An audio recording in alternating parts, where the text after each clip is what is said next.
এবার সাউথ ইন্ডিয়ার জনপ্রিয় অভিনেত্রী রাকুল প্রীতের সাথে দেখা হয়ে গেল মেগাস্টার শাকিব খানের। তার সাথে এই অভিনেত্রীর কিভাবে সাক্ষাৎ হলো এমন প্রশ্ন এখন সবার, বলছে সব বিস্তারিত।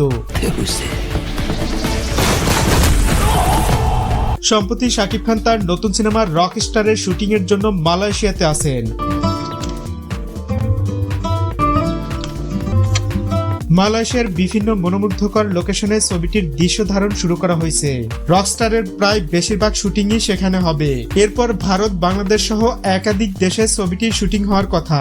জানা গেছে রকস্টারের গানগুলো এমন সব লোকেশনে করা হবে যা আগে কোনো সিনেমাতেই দেখা যায়নি। এক কথায় বলা যায় ছবিটির মেইন থিম হচ্ছে গানগুলো, যা লক্ষ কোটি মানুষের হৃদয় ছুঁয়ে যাবে। সে যাই হোক, এবার আসছি শাকিব খানের সাথে কিভাবে রাকুল প্রীতের দেখা হলো সেই প্রসঙ্গে। কিছু রিপোর্ট থেকে জানা গেছে বর্তমানে এই অভিনেত্রীও তার নতুন একটি সিনেমার জন্য মালয়েশিয়াতে যান। কোন এক শপিং মলে কেনাকাটার সময় শাকিব খানের সাথে তার সাক্ষাৎ হয়। অতঃপর দুজনেই ক্যামেরা বন্দী হন।